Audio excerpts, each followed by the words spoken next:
Welcome all to the next panel, to panel 4 on this excellent session. So just congratulations to Federico for putting together such a fascinating couple of days of discussion. I've looked at the title to this panel, and maybe we could subtitle it the Buzzkill panel, which is going to ask the question of, well, how are we going to pay for all of this, all of these great plans for next generation EU?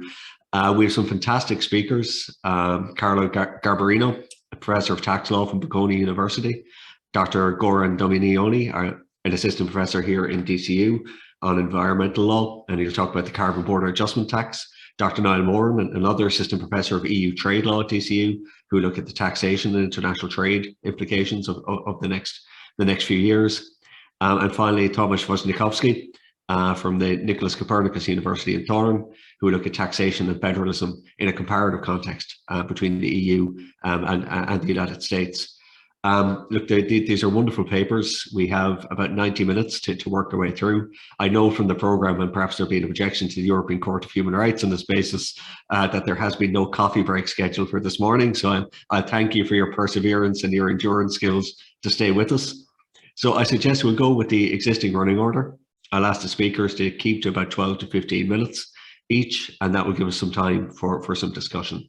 So first, I'd like to invite Professor Garbarino from Bocconi University, who's going to talk about the OECD tax deal and the EU and global implications of that.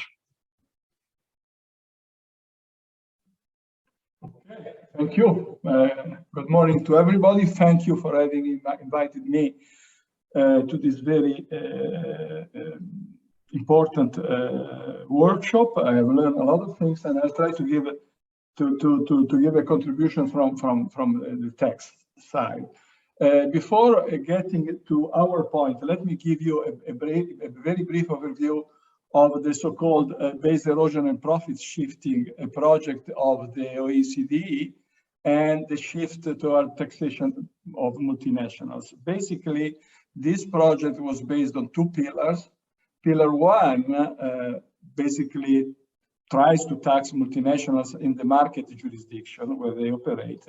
And Pillar 2 tries to tax them in their home countries. So, I mean, I would say scientifically speaking, I have to say from the very beginning for this audience of non-tax scholars, scientifically, the optimal solution is first, Pillar 2, so taxation of the multinationals in their own home countries where the head office is located, and also in addition, taxation in the market countries. As a matter of fact, historically, the United States have launched this approach back in 2021 with what they call the country-by-country minimum tax, which basically this implies that each home country will tax its own multinationals or global profits. This is, technically speaking, the global minimum tax. Now, let's, go to recent developments. So at the very end of last year, the OECD enacted guidelines on Pillar 2, and the day after, just the day after that, on December 22, the EU took 2 steps. First, a proposal of a European directive on Pillar 2, and also a proposal about the own resources. So let's just quickly take a look at the proposal on Pillar 2. Basically, I will save you from the horrifying tax details, but we are talking about a top-up tax of 15% on global profits of any multinational based in any member state on global profits.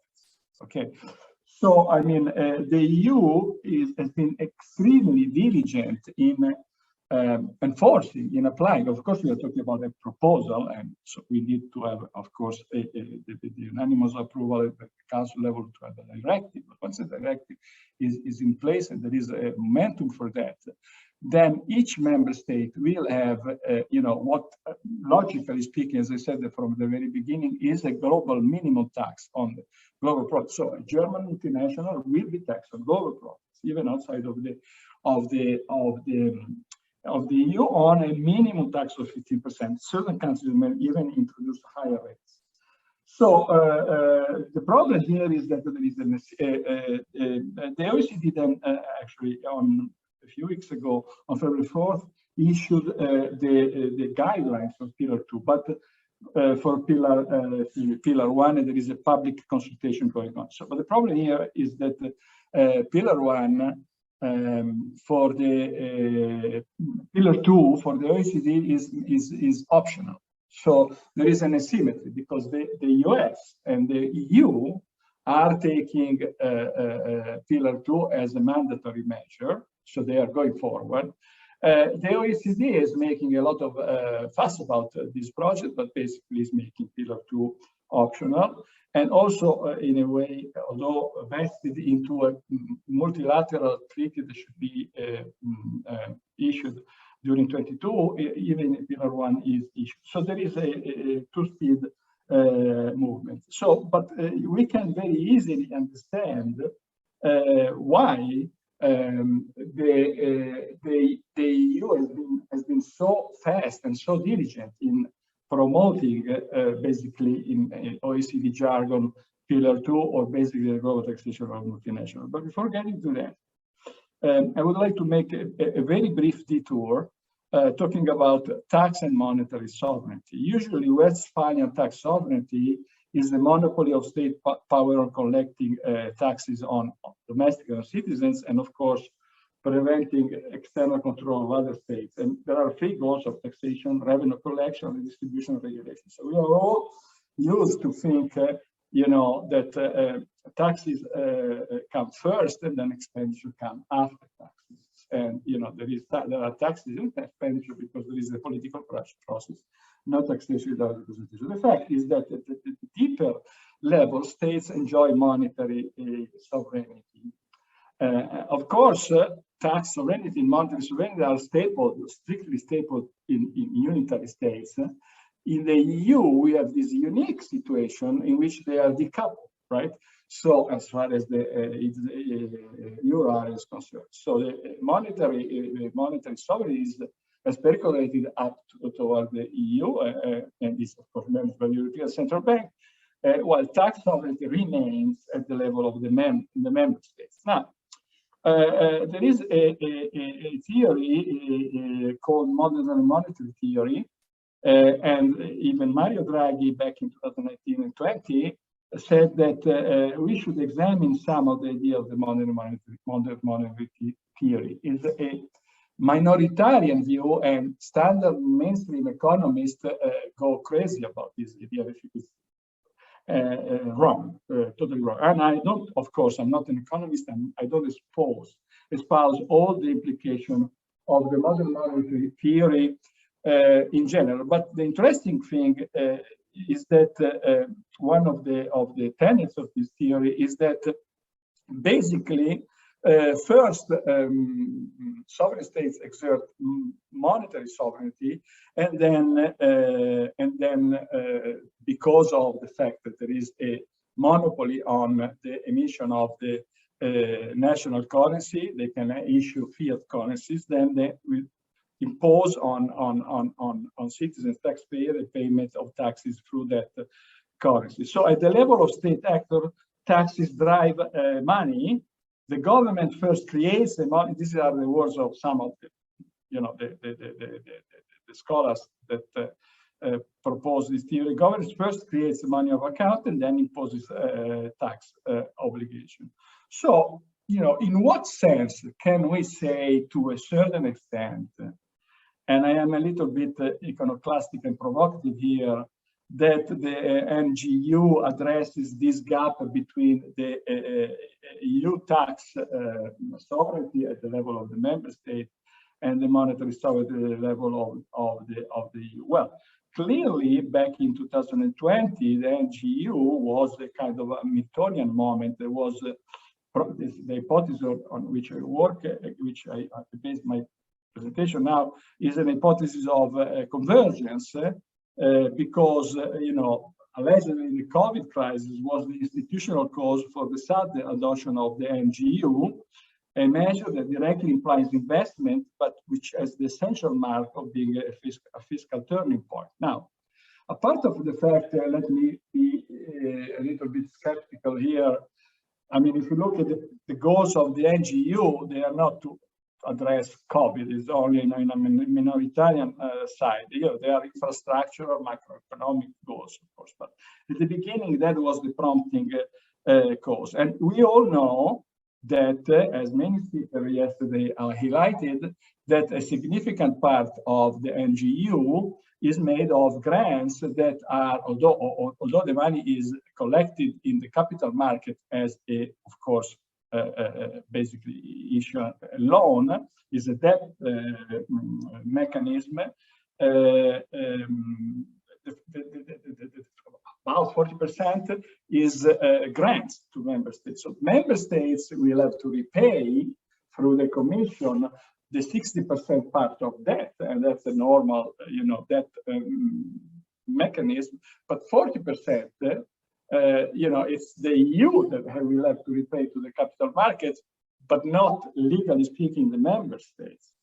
So, but as a matter of fact, member states are being now funded through this money. So, we can say in a very broad sense that the EU funds infrastructural expenditure are made through a kind of fiat money constituted by that part of the NGEU funds, which are made available to the member states now, but which must not legally pay back by them.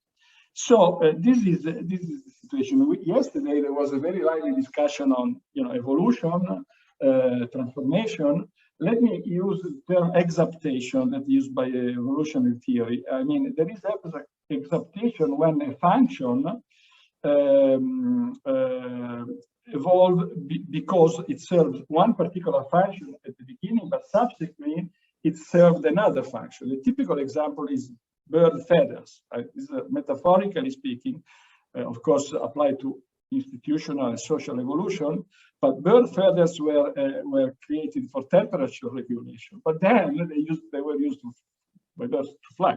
So basically, the idea is that NGEU, the immediate cause and the immediate function is COVID or emergency or whatever, but then through exaptation, which is a kind of evolution, at the end of the day, we are talking about 2058.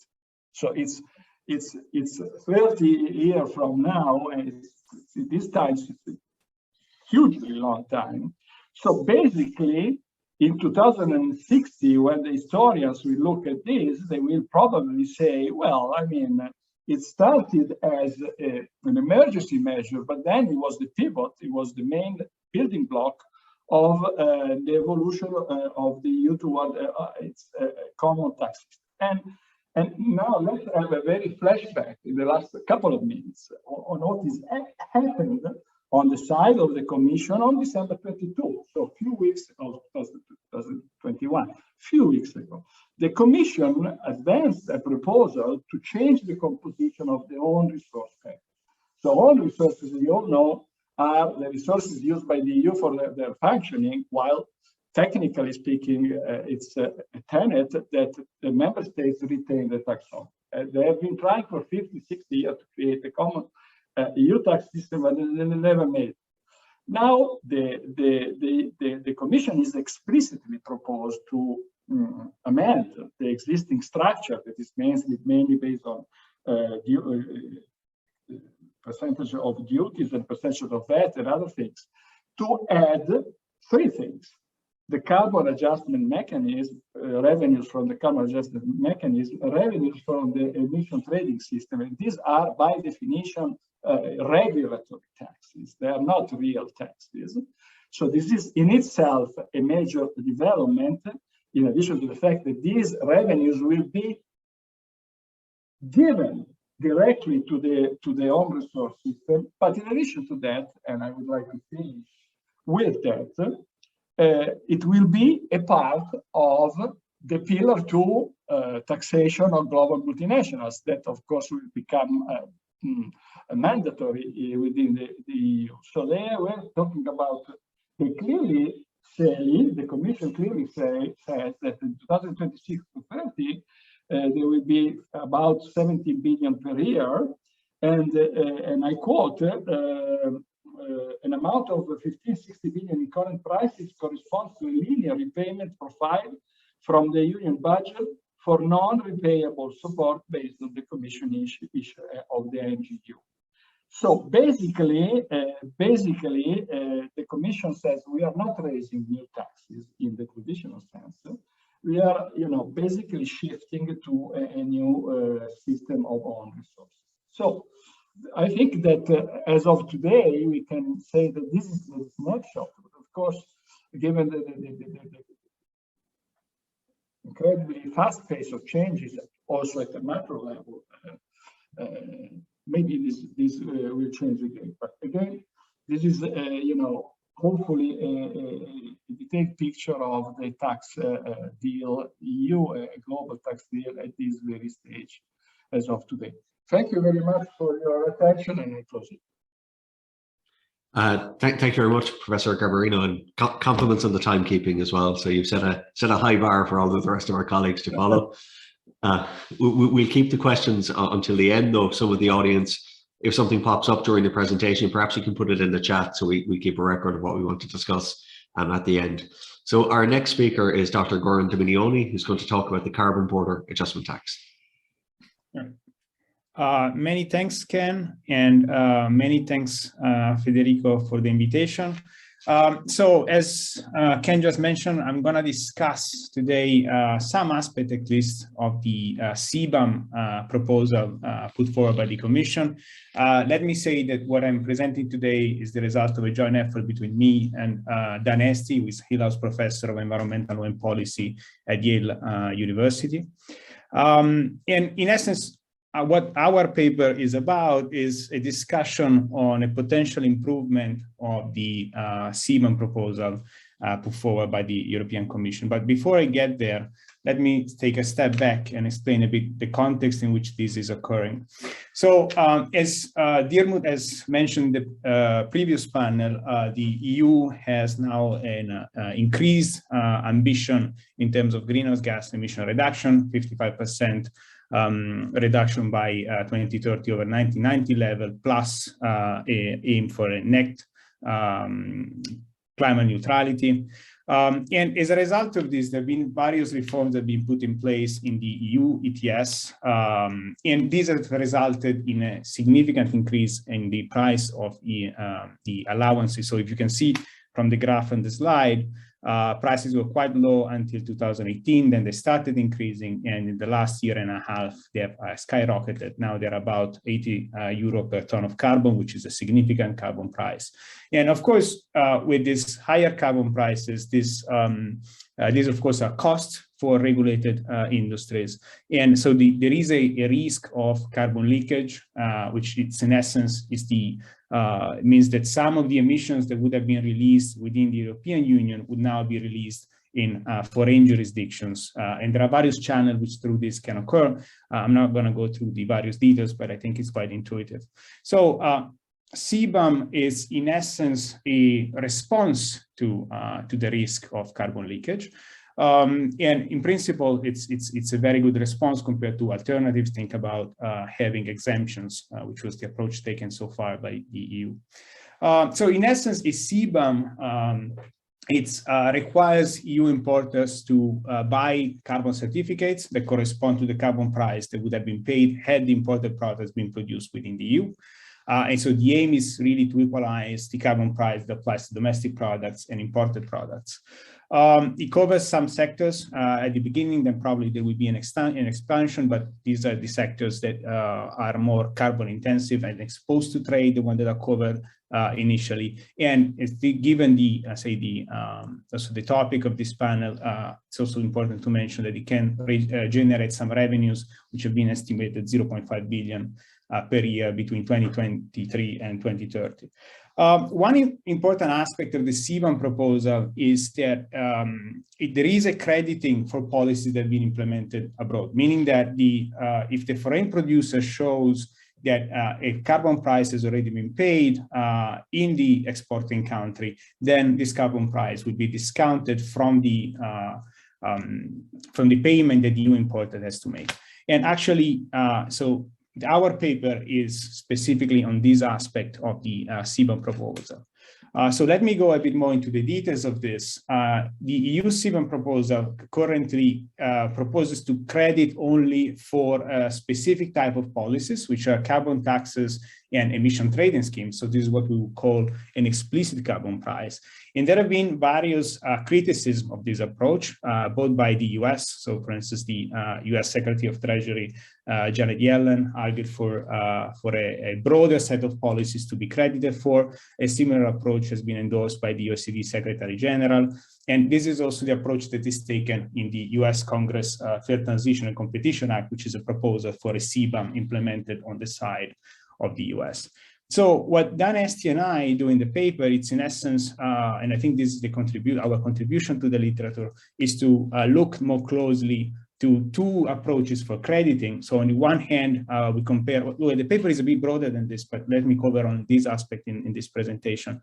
What we do is to compare the EU Commission approach with a broader approach, meaning of crediting for a broader set of measures that increase the marginal cost of emitting carbon without targeting specifically carbon emissions or the carbon content of fossil fuels. Think about fuel taxes or the reduction of fossil fuel subsidies.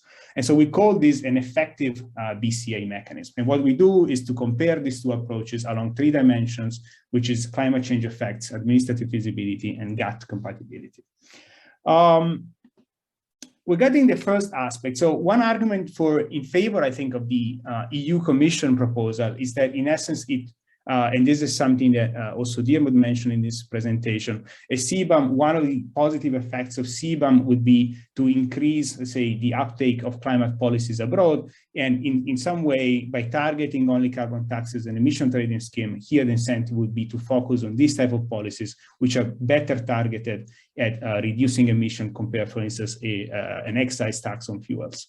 At the same time, however, we think that there is quite a lot of evidence that countries struggle to implement explicit carbon prices.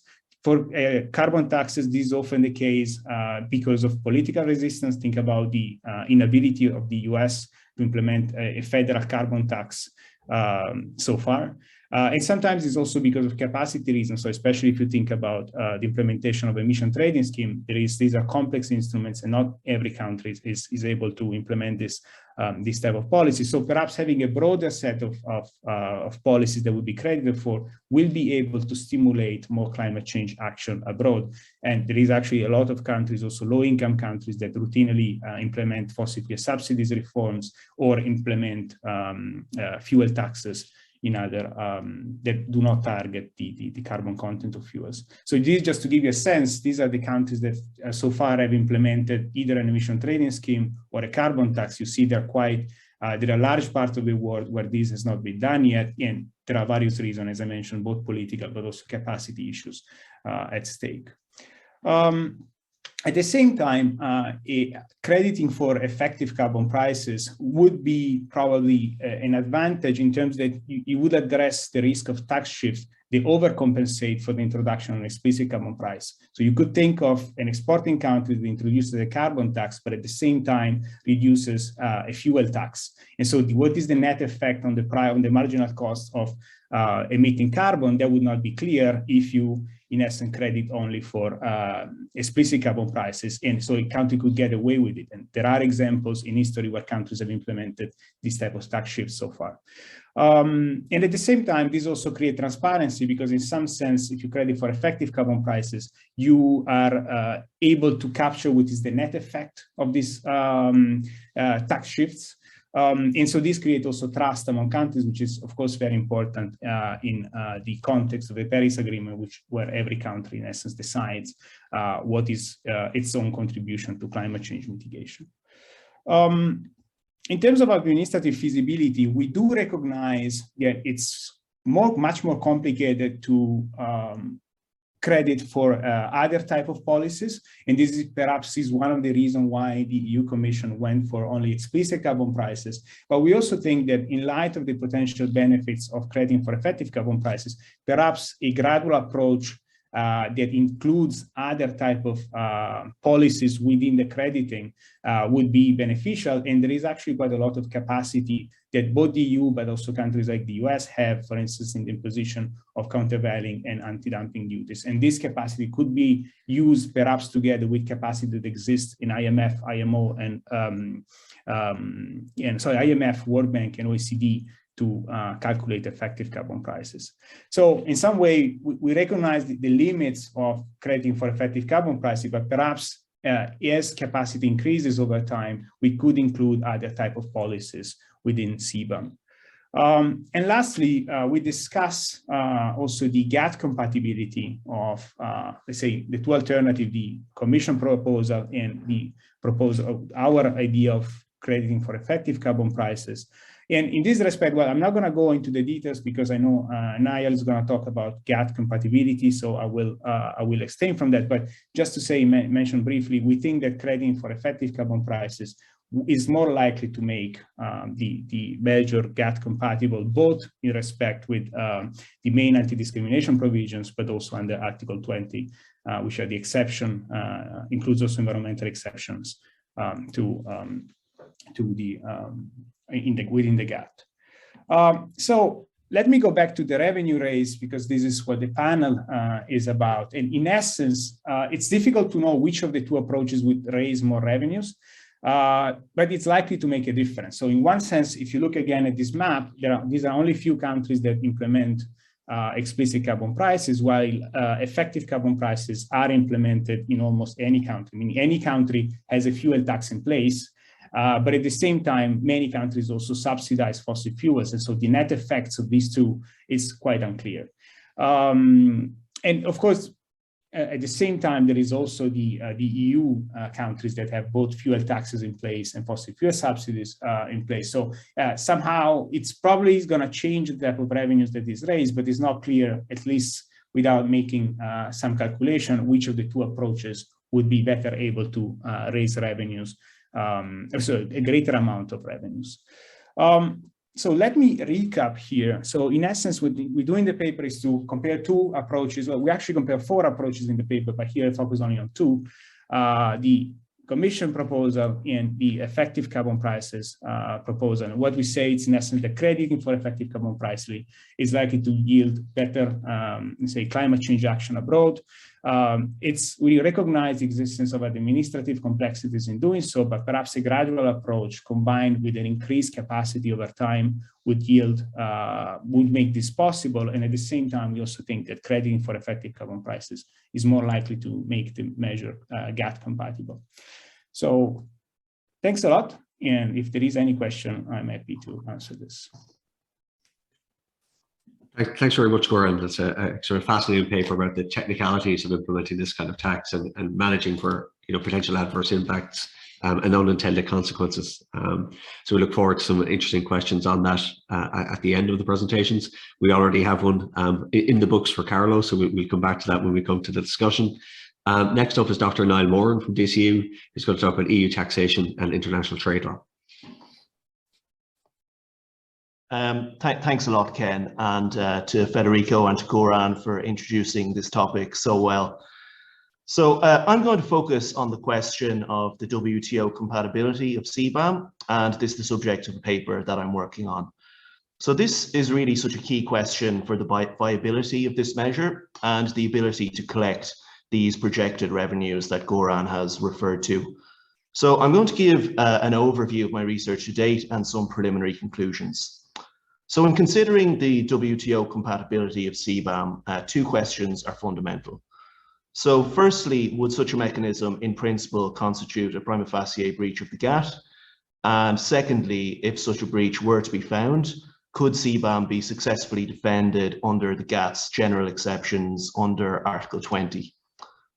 So I'll now address the first of these questions. So CBAM potentially infringes a number of WTO substantive provisions, including Articles 1, 3, and 11. So I'm mainly going to focus on GATT Article 3, but very briefly, in terms of Article 1, CBAM potentially breaches MFN as levies will not be the same for different WTO members. One reason for this is that the levies will be based on how far the goods have travelled. So then for Article 11 of the GATT, this provision tells us that the elimination of quantitative restrictions cannot be made effective through quotas, licenses, or other measures. So also a potential infringement there. Article 3 concerns national treatment and the requirement that imported products be treated in the same way as domestic products. It obliges WTO members to provide equality of competitive opportunities between imports and domestic products and prohibits discrimination. So in terms of CBAM, on the face of it, it seems that a violation of Article 3 may take place in circumstances where there is differentiation between products on the basis of origin, a prima facie violation at least. So in terms of the legal questions that would be asked in making such a determination, two questions would be central for tribunals in national treatment cases taken under Article 3. So these questions will be the same regardless of whether a CBAM is classed as an internal tax under Article 3.2 or an internal regulation under 3.4. And so the tribunal will essentially ask, is the product in question like its domestic equivalent? And secondly, has less favourable treatment been accorded to the imported product either by regulation or through taxation? So the WTO has traditionally required likeness to be assessed at the border, and there's no differentiation permitted that is based on production processes and methods, or PPMs as they are known. So on this basis, a ton of foreign steel must be treated the same way as a physically identical ton of domestic steel, irrespective of how it has been produced and the carbon intensity. So importantly, differences in the PPMs that do not leave a physical trace in the final product, such as this source of energy, they're generally not considered to affect the likeness of products. This goes back to the US Tuna decision in 1991, where the panel did not permit differentiation between products based on their PPMs. So there's the established concept of likeness in WTO law does not readily allow for product differentiation on the basis of PPMs. But that said, there is no explicit mention of PPMs in GATT Article 3, unlike the TBT agreement, for example. But because the entire purpose of CBAM is to disadvantage otherwise identical products based on how much carbon is emitted during production, some scholars have argued that the CBAM will almost certainly run afoul of GATT non-discrimination rules. GATT Article 3.1 seems to offer a sprig of hope. So Article 3.1 specifies that taxes and regulations should not be applied so as to afford protection to domestic production. So long as CBAM isn't protectionist, maybe it could qualify here. However, an aim and effect test would involve consideration of whether it has been taken for protectionist reasons. So this approach was briefly adopted in the early 1990s, but the appellate body has declined to adopt an aim and effect test in recent times. So the current test for like products at the WTO focuses on the commercial relationship between products. So likeness is assessed on a case-by-case basis, but in general, regard is had to 4 criteria to determine the extent of this competitive relationship between the products. This includes physical properties, end uses, consumer perception, and tariff classification. So it should be remembered that the law does not state this explicitly, and case law could change, and so to some extent establishing this question of likeness, it's in the hands of the adjudicators. So assuming that likeness is established, the main question then would be whether less favourable treatment has been accorded via CBAM. So this involves consideration of whether such treatment has been accorded to the imported product, either through regulation or through taxation. So in terms of taxes, there is a question as to whether CBAM can be designed so that it does not end up taxing imports in excess of domestic products. Any excess, however small, may be considered to be a violation of GATT Article 3. So then in terms of internal regulations under 3.4, in ECCL products, the appellate body clarified that analysis of whether a measure causes a detrimental impact on competitive opportunities for like imported products does not involve an assessment of whether such an impact stems exclusively from a legitimate regulatory distinction. And the appellate body noted the right of members to regulate as enshrined in Article 20. So they stated, in our view, the fact that under GATT 94, a member's right to regulate is accommodated under Article 20 weighs heavily against such an interpretation. So as such, consideration of the regulatory purpose of a measure seems to be reserved for Article 20. So the second main question that I'm going to be looking at concerns GATT Article 20. So under GATT Article 20, any less favourable treatment that was found under GATT Article 3 or another provision will come under this exception, provided that it meets 3 tests. So firstly, it must be shown to meet a legitimate objective as outlined in the subparagraphs. It also must meet a test of non-discrimination between countries where similar conditions prevail. And thirdly, it must be a non-disguised restriction. So Article 20 contains a 2-tier test.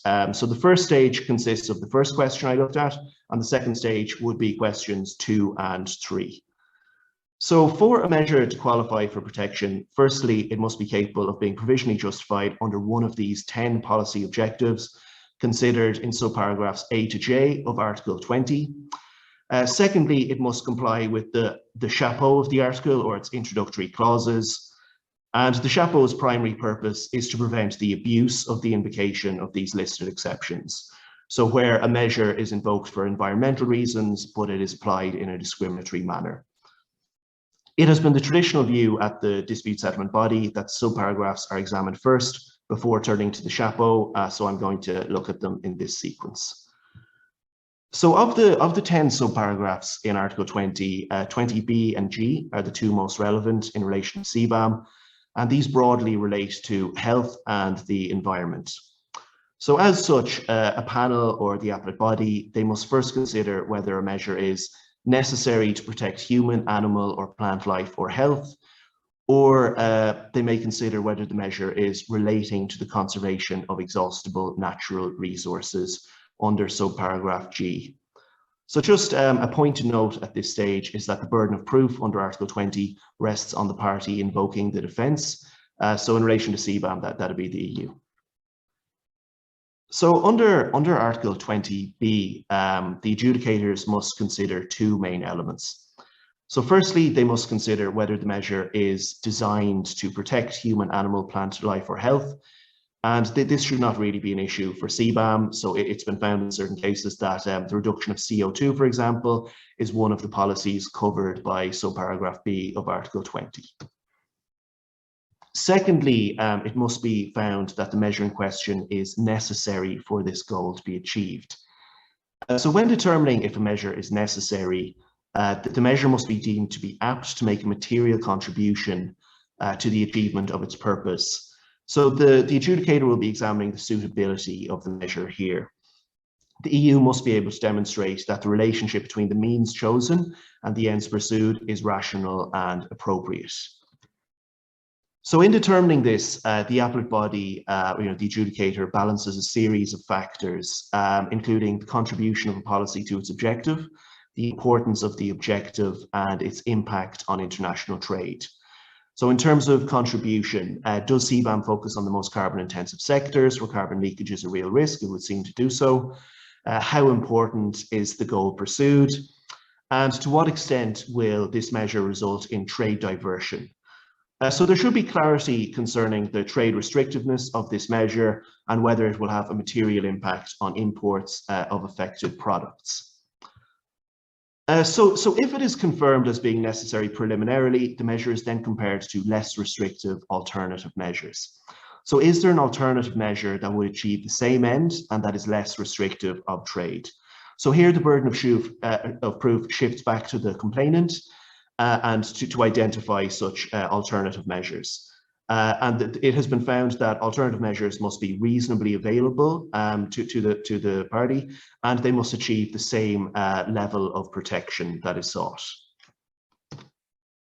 Okay, so those are the main hurdles in terms of Article 20B. So in terms of 20G, it should be considerably easier for CBAM to comply with Article 20G than 20B. So firstly, in terms of the nexus requirement that the measure must relate to the objective, this has been interpreted as meaning that there must be a substantial relationship between the measure and the conservation effort. So this is a lower bar than what we saw in terms of necessity analysis under 20B. Secondly, the measure must be taken in conjunction with restrictions on domestic production or consumption, and it's assumed that this is the case for CBAM. And then finally, to come under 20G, it must be demonstrated that the measure protects an exhaustible natural resource. So it's just worth recalling that clean air has been recognized in the first WTO dispute, US gasoline, as a resource that is both exhaustible and natural within the meaning of this provision. So as such, I would be of the view that CBAM could come under 20B and certainly under 20G. So moving on to Article 20's chapeau or introductory paragraphs, it is noted that just because a measure falls within the scope of 20B or G, this doesn't tell us anything about whether it would comply with the chapeau of the article. So interpretations of the chapeau relate to how measures operate, how they are applied in practice, and in particular, whether or not they would constitute arbitrary discrimination, unjustifiable discrimination, or whether or not they would be a disguised restriction on international trade. So for the first of these questions, CBAM must be extended to all trading partners, or it could be deemed to be an arbitrary restriction. The appellate body has found that any exceptions to this must not go against the objective that was provisionally found to justify a measure, sometimes referred to as the rational connection test. So why might CBAM not be extended to all trading partners? Why might it potentially be deemed to be arbitrary? So it's just worth saying that there could be exemptions for certain developing countries, least developed countries, though it appears that this will not be the case. Secondly, there could be exemptions for countries with similar schemes in place. So these types of arrangement might result in a finding of it being arbitrary. So it's important to note that any such exemption could potentially violate the requirements of this chapeau. But if it were deemed to violate the chapeau, the EU could potentially then modify the exemption to bring it into compliance with WTO obligations. So then the second question under the chapeau would be whether or not it constitutes an unjustifiable discrimination. So in terms of passing this, the process for the enactment of the measure must be deemed to be fair, transparent, and predictable. To achieve this, affected countries must be given an opportunity to be heard and to respond, and this must be extended to all of the affected countries. So foreign producers must be given the opportunity to demonstrate that the carbon intensity of their products is lower than the established benchmark when they arrive at the border. Okay, so finally, whether it's a disguised restriction on international trade. So on this point, so long as the measure is publicly announced, it should not infringe this. Regard may also be had to the design, architecture, and revealing structure of the measure in relation to this protectionist intent. So if all of these can be complied with, CBAM would likely to be WTO compatible. So I'll leave it there. Thanks. Thanks very much, Niall, and really excellent to see that kind of detailed exposition of the implications for this under GATT and what the implications are for this regulation. Last but not least, our final paper is Tomasz Woźniakowski from Copernicus University, who's going to look at tax and federalism in the EU and the United States. So thank you so much, Ken. Thank you, Federico, for this kind invitation. It's an honor to be part of this excellent conference, and I'm really glad that I'm able to present my work. First of all, just a word on the elephant in the room. I just want to express my solidarity, as I'm sure all of you, with Ukrainian people now fiercely fighting for their capital. You know, being from Poland and in Poland now, we all were nervous about the developments just across the border. Belarus is now seems to be a colony of Russia. Ukraine is now invaded. It's making all of us really nervous. So, but yeah, coming to the presentation, I will try to share my screen. Can you see it? Okay, perfect. So yes, I will. I won't present a paper or totally new research, but my presentation will be based on on the book which is forthcoming with Oxford, will be out as I just heard in July.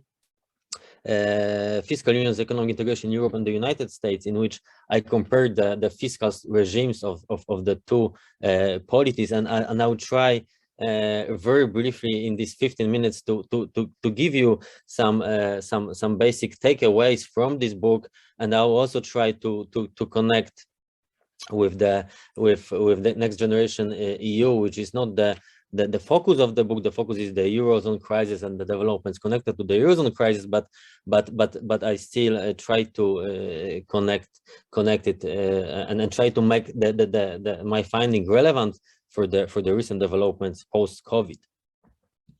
So as you know,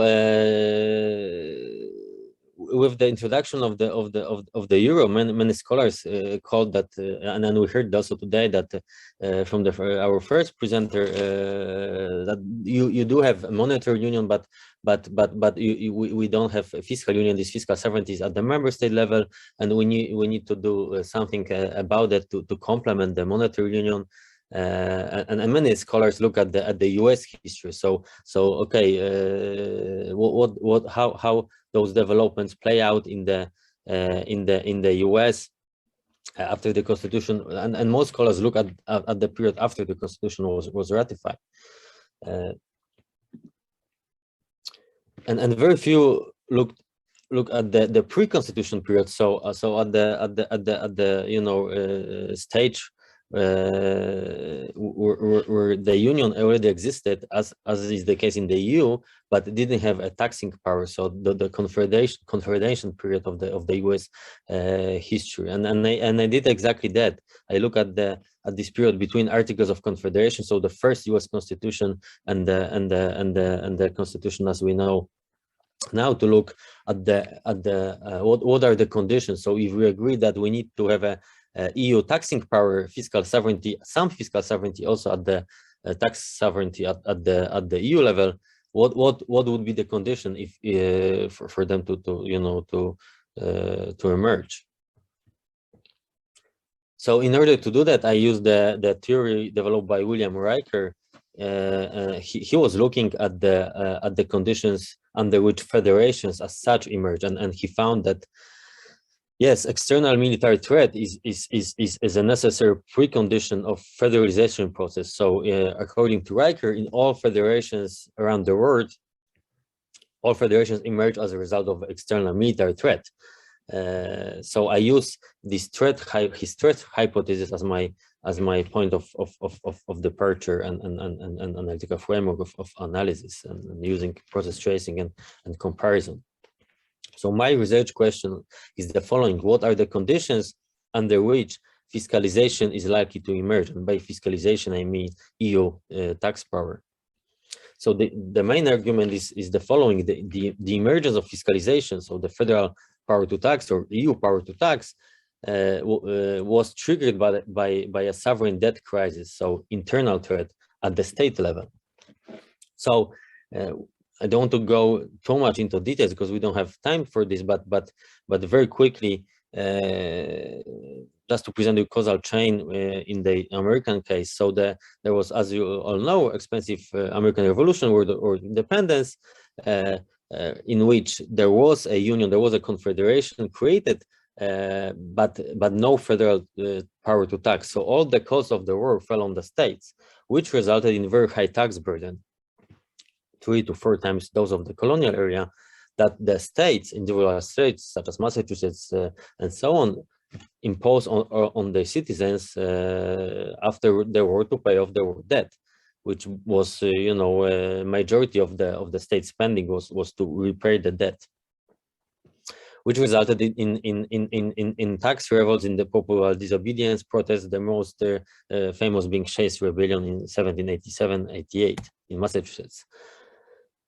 So this internal threat to the new federation was, remember that the federation was just created, they just won a war with Imperial Britain, created a common perception that the acquisition system, so the system of financing the union, very similar to the system we have right now in the EU. So basically, contributions from the state to the union level was a failure. And the perception was so common that even anti-federalists, so people arguing against the new constitution, even anti-federalists such as Brutus, Federal Farmer, and so on, they agreed that some kind of independent source of revenue is indeed needed at the federal level. So by this they meant tariffs, the custom duties. And this led to the drafting of new constitution by a majority of the elite, including Washington, Hamilton, and the others, with federal power to tax. And some say that this federal power to tax was the most important element of the new constitution. So the fiscalization, as I call it. So once the fiscalization, there was a surprising positive effect of fiscalization of this federal power to tax. Once it was introduced, the threat disappeared. So and why? For several reasons. So there was no need for the states high direct taxes payable in cash, which the states imposed before the constitution to pay off the war debt, because the now federal government was responsible for common defense. And there was no federal direct taxes. So there were no federal taxes, payable in cash, unpopular taxes, but only indirect taxes in form of custom duties included in the price of goods. So the most important feature of this tax is that there was no risk of seizure of property for not paying federal taxes, as was the case with state taxes. And the federal government was more efficient in collecting custom duties than the states. And this table just to show you that within a decade, the revenues from the tariff increased from $2 to $12 million once the federal government took over. And now coming to EU-US comparison. So as you all know, to tackle the threat of the Union, which a sovereign debt crisis constituted, the US in the 1780s and the EU after the Eurozone crisis opted for two fundamental different approaches. So the US went for fiscalization of the federal government, creating fiscal capacity, federal power to tax. And the EU, on the other hand, followed the paradigm of strict regulation of fiscal policies of its member states. And you all know, I won't go into details of the six-pack, two-pack, macroeconomic imbalance, fiscal compact, and so on, with possibility of sanction, never used, financial fines, and so on.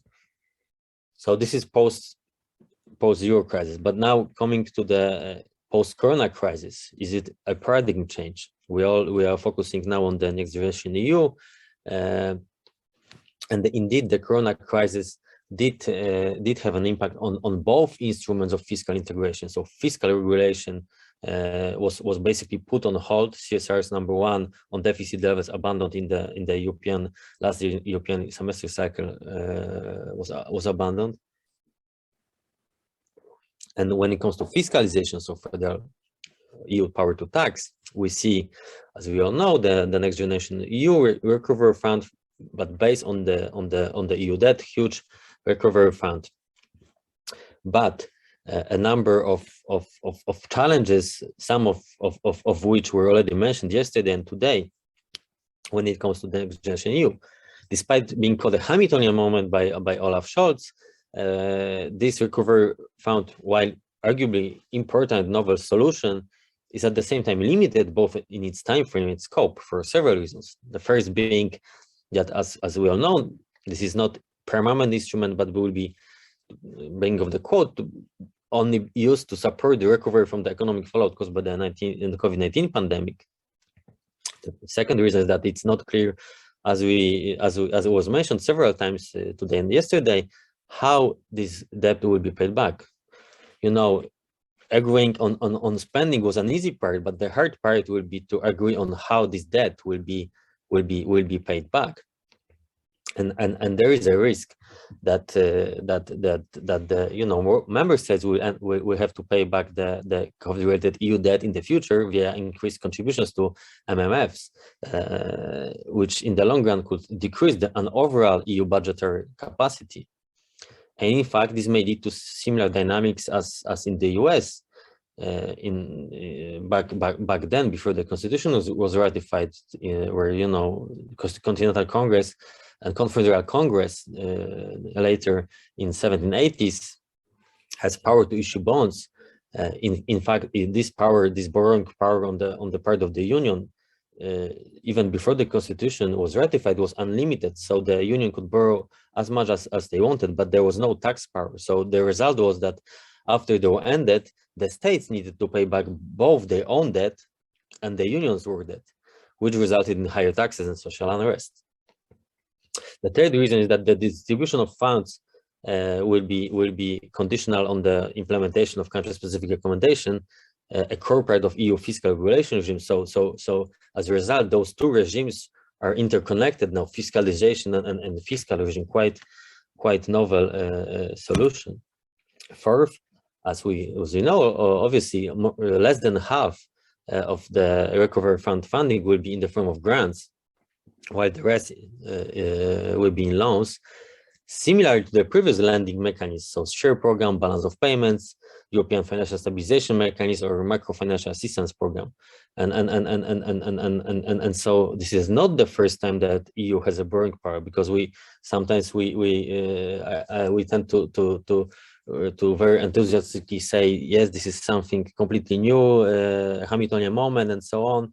EU has the borrowing power for the first time in history. Yes, on such a scale, it has the borrowing power on the first time, but it's not the first time, because the EU went on the capital markets before and issued bonds for those programs also in the past. The fifth reason is that the Next Generation EU funds will not be spent by the EU itself, but it will be distributed among the member states, which resemble grants in aids rather than federal expenditures known from the theory and history of fiscal federalism. So to conclude, I would like to conclude with four insights for the EU from the history of pre-constitution US.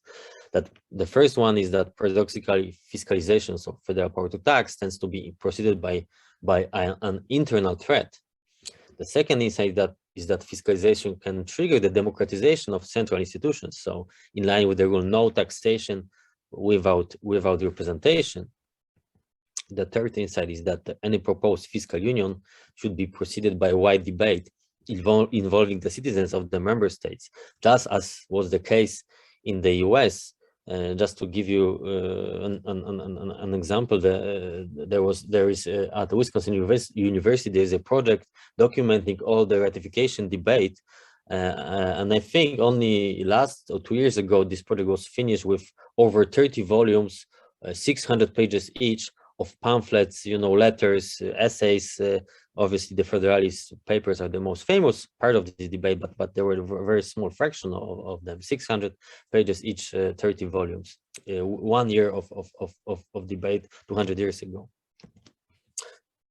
Insight number 4: the main opponents of fiscalization should be offered the clear benefits that will result from giving up some of their tax power. Obviously, we know the resistance on the side of the member states, tax sovereignty, and so on and so forth. But what we should do is to show them the benefits. Just to give you again an example from the U.S. history, New York was this state which opposed the most fiscalization back then, and it needed Alexander Hamilton to be part of the convention, ratification convention for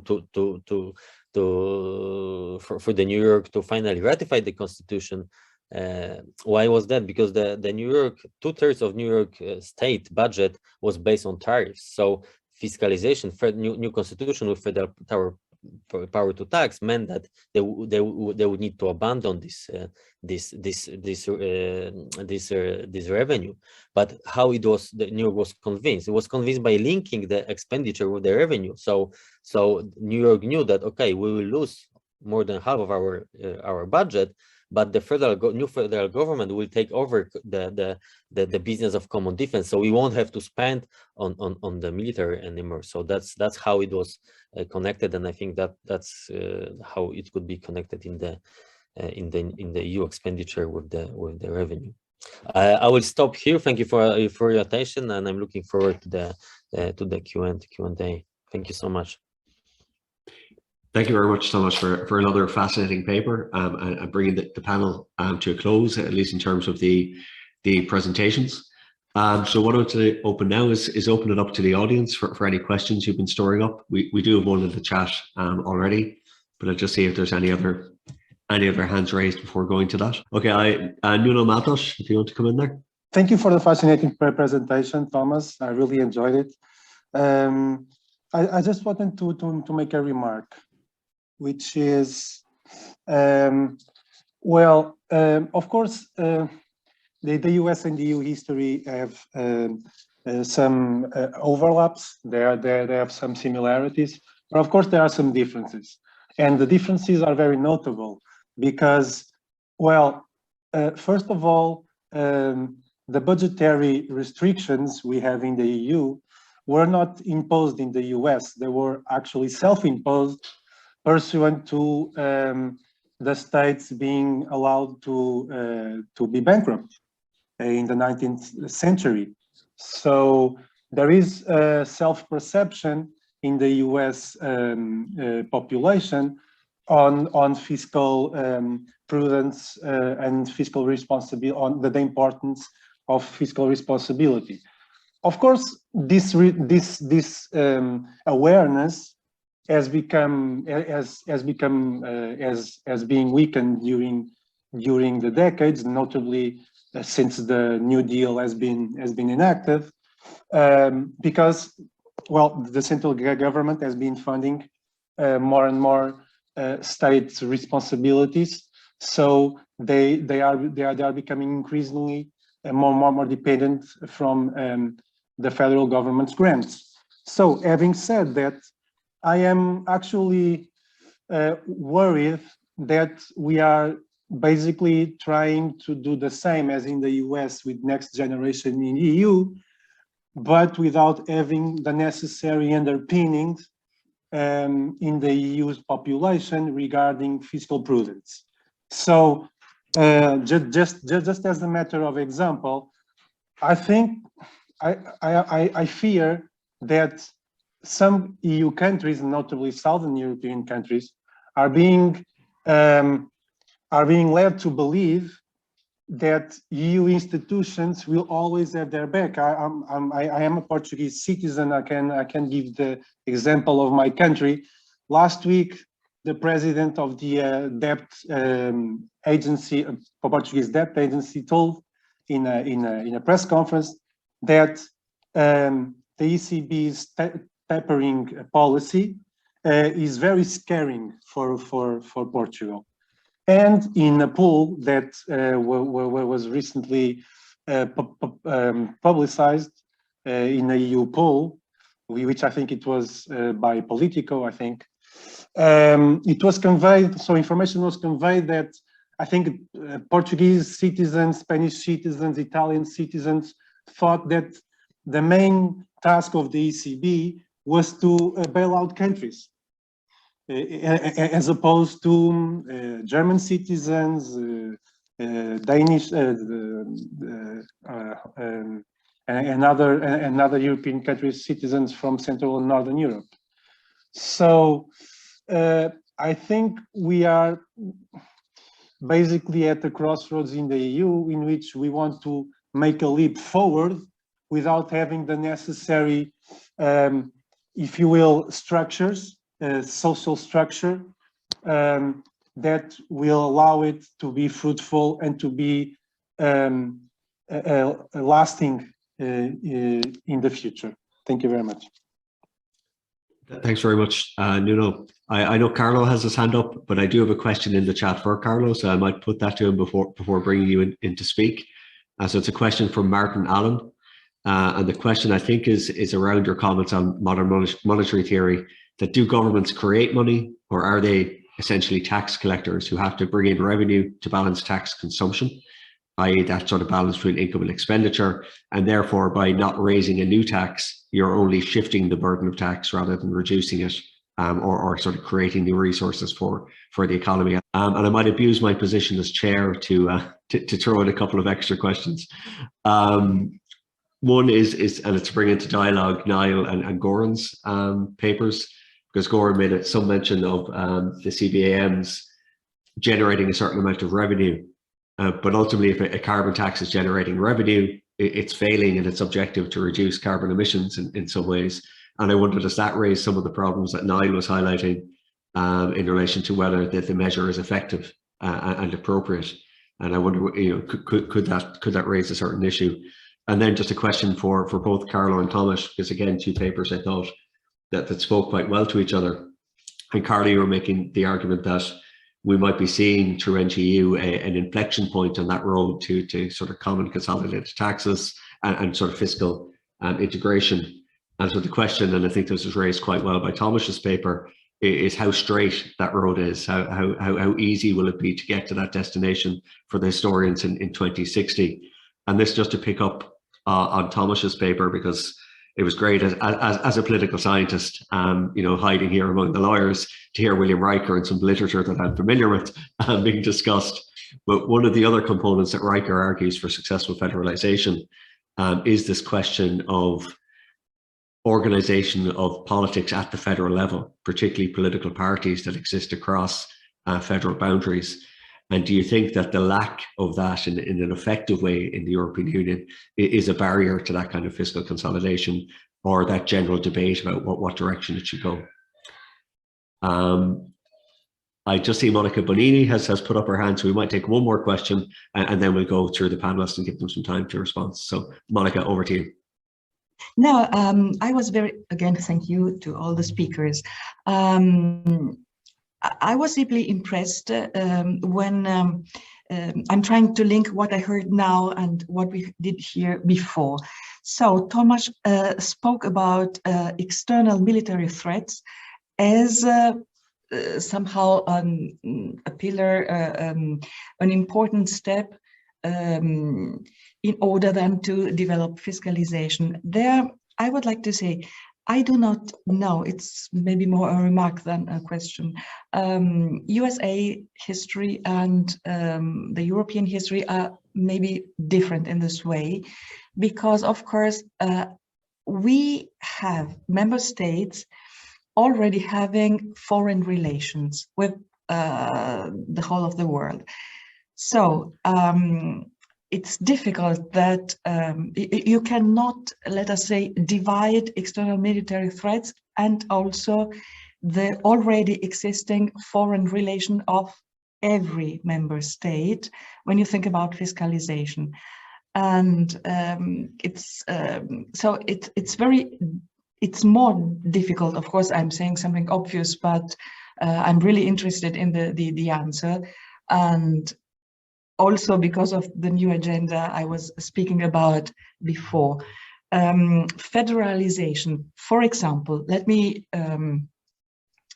I would not do this example in another situation, but here with colleagues and scholars, I try to do it. Imagine federalization in Europe, if you compare Italian foreign relations with the French foreign relations. We have completely different interests in Africa and in the Middle Orient. So this, what does it? This means that, for example, this would weigh more than an external military threat. I do not know if, and did any one of you ever wonder why Italy did not experience, Federico, please correct me if you think I'm wrong, Italy did never experience severe terrorist attacks on his land. We have a lot of migrants, we have serious issues with migration, because we have a particular, very specific history with Iran. So imagine how much this weighs on a federalization process. As I say, we have complete different foreign relations. That's why it seems to me important to link now all these issues, and also the issues of concerning fiscalization, to the way the European Union nowadays thinks about not foreign politics as a matter of securitization, but also of relation in foreign affairs. This seems very important to me, but maybe I think as an Italian citizen and not only as a European one. But the example, let me just add one last thing. Just imagine, you can read all this, for example, in the publication of our Italian Institute for Foreign Affairs. They're also in English. Every more or less 3 months, our Prime Minister meets the Prime Minister of Iran. One name, Enrico Mattei, Eni, and so on.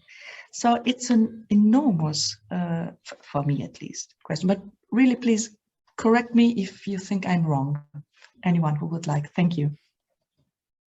Thank you, Monica. Really interesting to look at these dynamics and how those different approaches would affect any common federalization or common approach at a European level. And it's really something we need to take into account. So I'd like to call on Professor Garbarino. Perhaps is the first to come back, and I think he may have a question himself for some of his fellow panelists. Yes, Ken, actually your question anticipates the comment I wanted to make as a member of the audience yesterday. So yesterday I made a question about conditionality, but the conditionality I was referring to was not the conditionality on the rule of law. It was on the fact that the project by member states are then subject to acceptance by the Commission. And this links to democratic control. I think it's a completely non-transparent procedure. So in a way, we are back to step one, because then there is a control by the Commission, political control of the Commission on a democratic process that should be made about the public choice. And this was one of my points. And this links to your question. And basically, yes, I don't want to, basically your question was how optimistic you are about this exaptation or revolution or whatever. Well, I don't want to sound too much optimistic about that. I tried to be descriptive. I think the NGEU, in spite of this massive dimension in this very moment, not such massive dimension in the medium-long run, is quite interstitial from an evolutionary institutional standpoint. So, a few days before, few weeks before, the decision of the Council in the summer of 2020, we were in the heyday of fiscal austerity, right? And, it was unthinkable for such a massive, basically, issuance of debt by the Union and by the member states. So this was, in that sense, appeared to be a paradigm shift. But then if you look at its evolution in the long run, and with the latest development, they are basically, issuing a bonds, and part of that bond will be repaid by these regulatory taxes that will be then, attributed to the budget. So there is no federalist project in Tomasz terms, and this links to the third point by Tomasz, which is the conditionality. So we are not talking about let's say, top-down fiscalization, fiscal union project. We are far away from that project, I think. So that was my point as a reaction to your question, and as a clarification to my questions of yesterday. So we have a problem of conditionality. We have a problem of democratic control in this sudden change of the pace, where we witness a major change, because many people were advocating infrastructural expenditures during the heydays of the fiscal austerity, and all of a sudden, thanks to COVID, allegedly we have that. But after that, then you have an institutional problem. Okay, that was my reaction.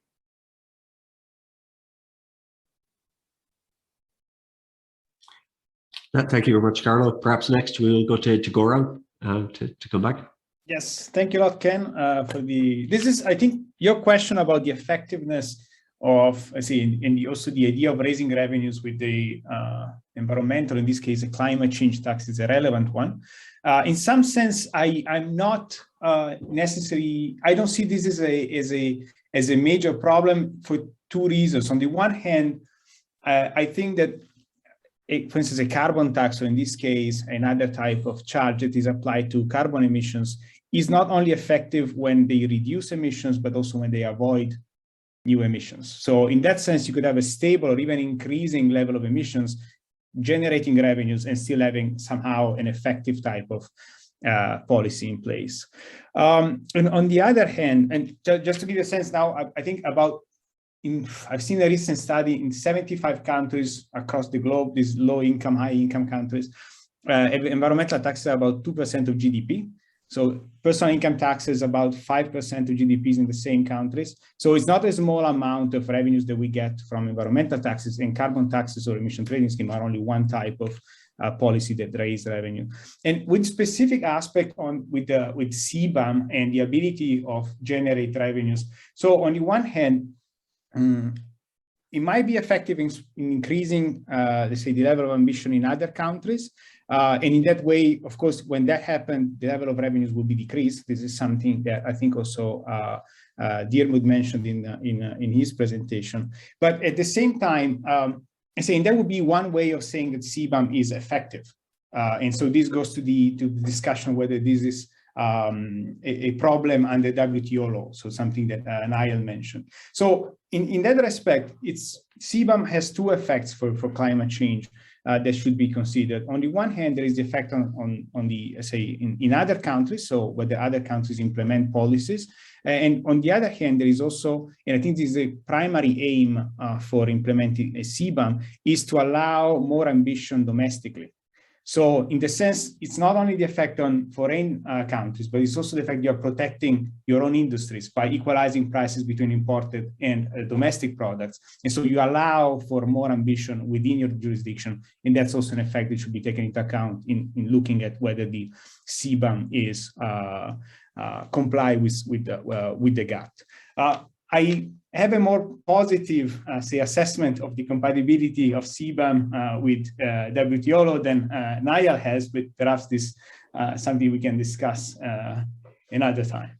All right, thanks a lot. Thanks very much, Goran. Niall, do you want to go hold forth on your more negative view? Yeah, well, thanks for that question, Ken. And I do agree with you that, you know, it could potentially be a cause of concern that if the revenues generated, if it's a runaway success, that this could be an indicator of problems elsewhere. So you'd have to look at things like, you know, the production in the EU, whether it has been affected, whether demand has increased, that might explain the increased revenues.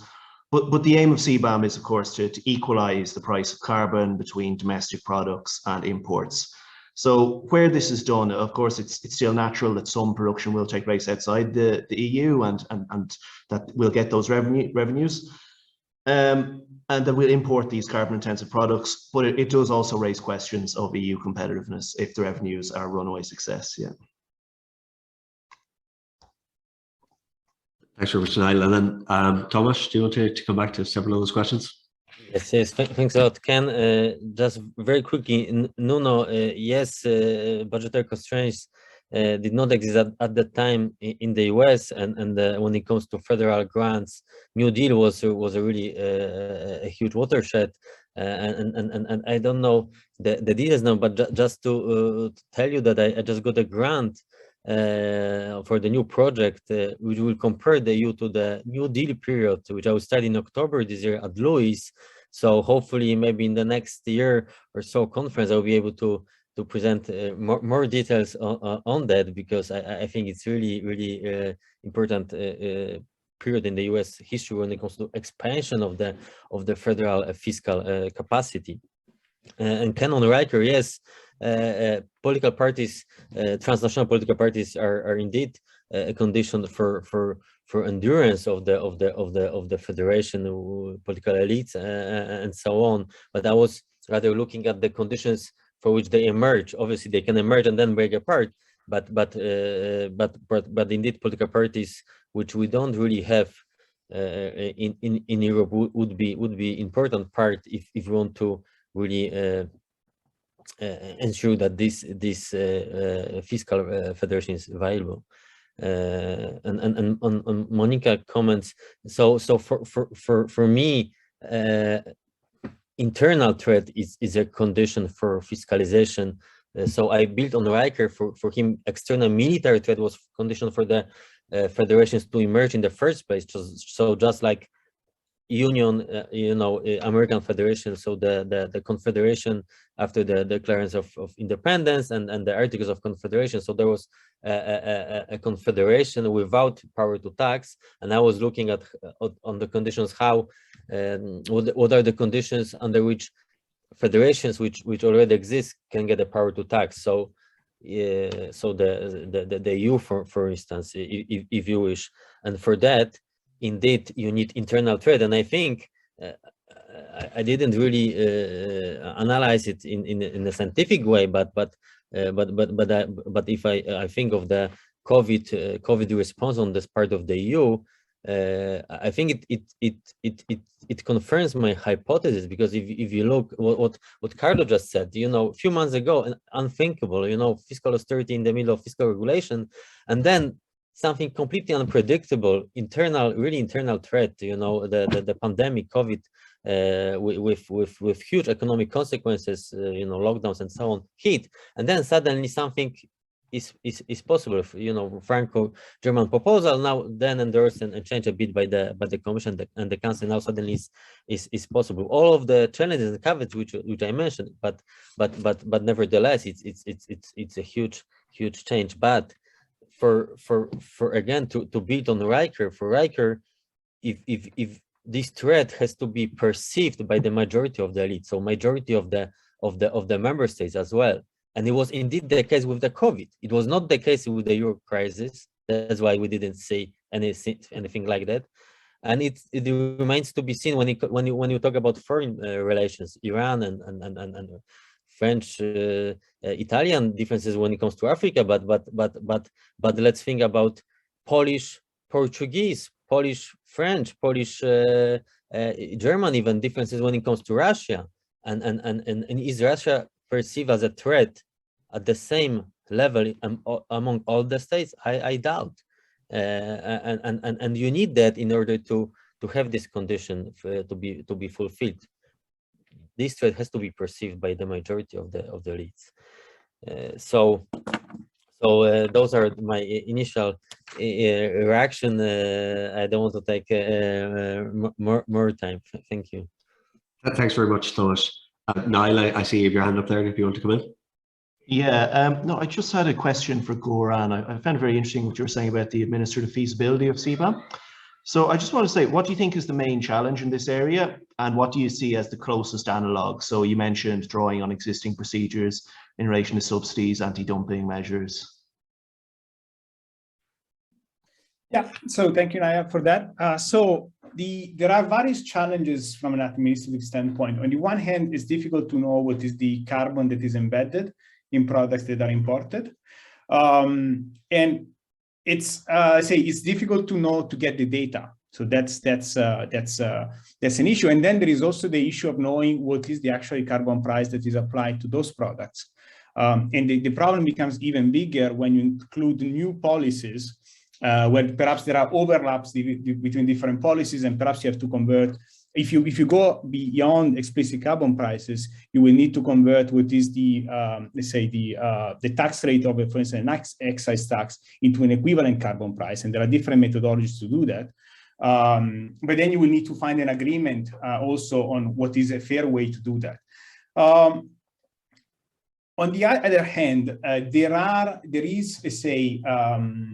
methodologies that have been developed by the IMF, OECD, and World Bank are creating methodologies to estimate effective carbon prices for various policies, and they're creating estimates for,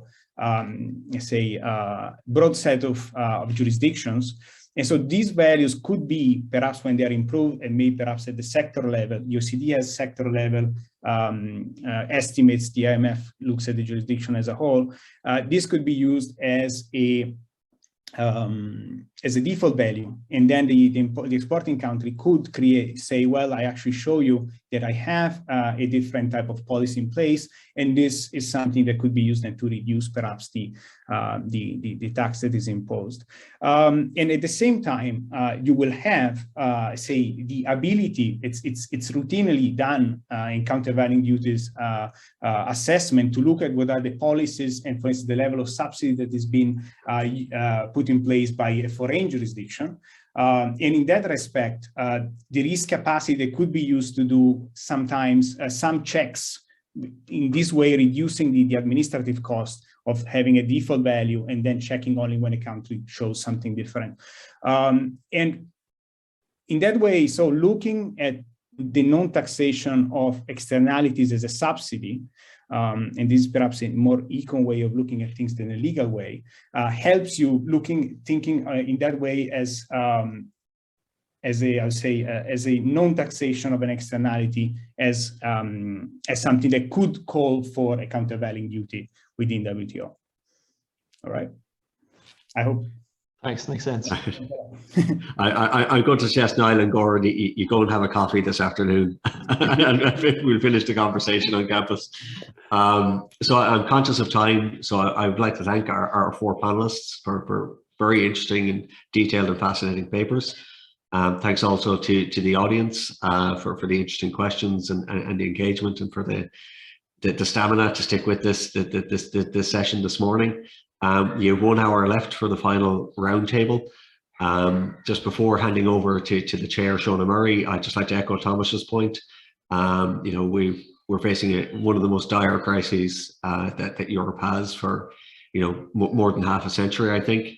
I hope the EU will find the resolve and the unity to take the necessary action to support our neighbours. So I'm just going to say Slava Ukraina.